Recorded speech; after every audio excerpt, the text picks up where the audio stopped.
Okay, for today's activity, you all are going to be doing an area and circumference scavenger hunt.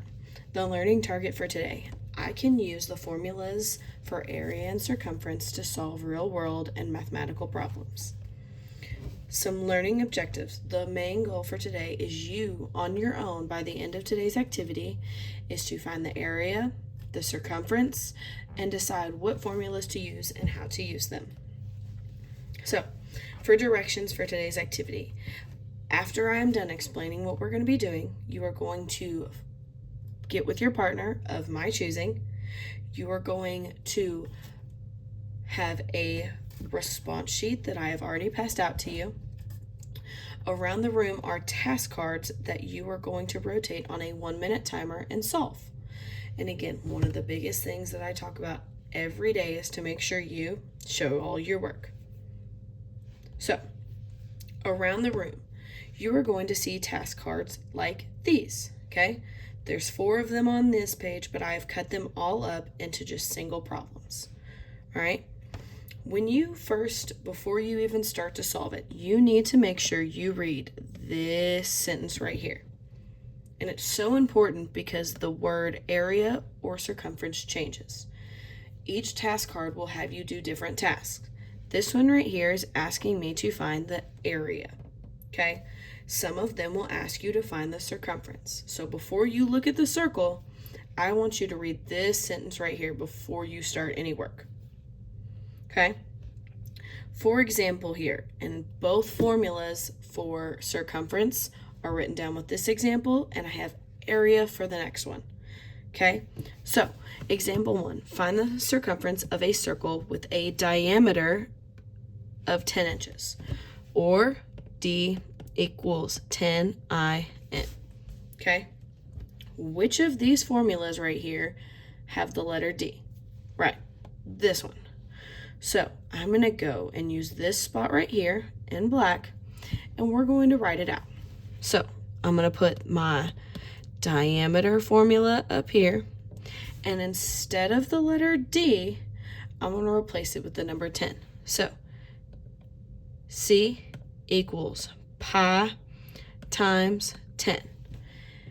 And with your calculator, you are going to put in C, and what was for pi? 3.14 times 10. And once you put it in your calculator, you're going to get C equals 31.4. That is your circumference altogether.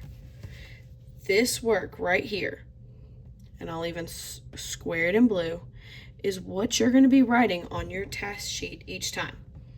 The formula that you chose, the number and where it goes, how you put it in once you replace 3.14 for pi, and your final answer. And your final answer, I want you to either circle it, box it, or underline it. That way I know that you have your final answer. Okay, so we've done a circumference. Let's do an area one. Okay, find the area, okay, we've changed it, of a circle with a radius of 3. Okay, so here's my formula. A equals pi times the radius squared. Okay, so step 1, write my formula, as well as making sure that R equals 3 IN. Okay, R is 3 inches. So A equals pi times the radius squared, like we were told. Then I need to replace the R with the number. So it's going to go A equals pi times 3 squared. Okay, that tiny little 2 means you're multiplying itself. So 3 times 3. So it's going to be A, what do we do next? Right, change the pi to 3.14 and times it. And if you want, you can already do 3 squared, which is 9. So A equals, and putting in your calculator, 3.14 times 9, or 3 squared, it's going to give you 28.26. Okay? What do I do to make sure I know? Right. You're going to either underline, box, or you're going to circle your final answer. Okay? We are going to do this for 15 different cards. If you do not get all task cards with the answer in time, you are going to have time after your task to solve it at your desk on your own. While you're going around a room, you will have your partner.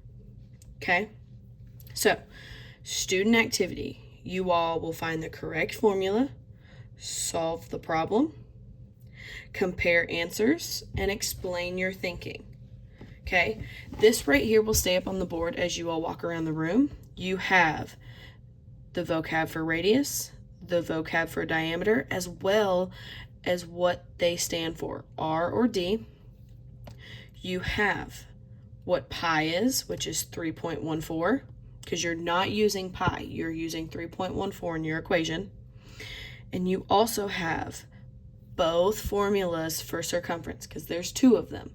You have the radius one, and you have the diameter one. So make sure you pay attention to what that circle is and what information they are giving you.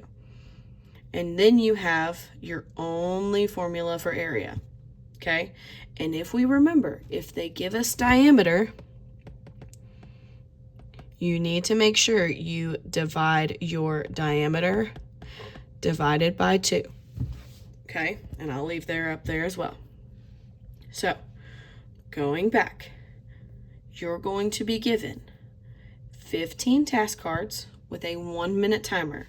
My suggestion to you would be to write the formula, and either if it's diameter or radius. And if you don't have enough time to solve it, write the information that you need, and you will solve it at the end when I give you time after your task cards are up. Okay, once you are done with the rotation and solving it, we are going to have a class discussion and kind of review everything. Once we're done with our review, we will then do our exit slip before we leave. So I'm going to go back to the sheet and I'll zoom in as much as I can. That way that you can see the formulas and you can know the vocab. Once I get back to my seat and I start the timer, you and your partner need to get to a task card and get started when I say go.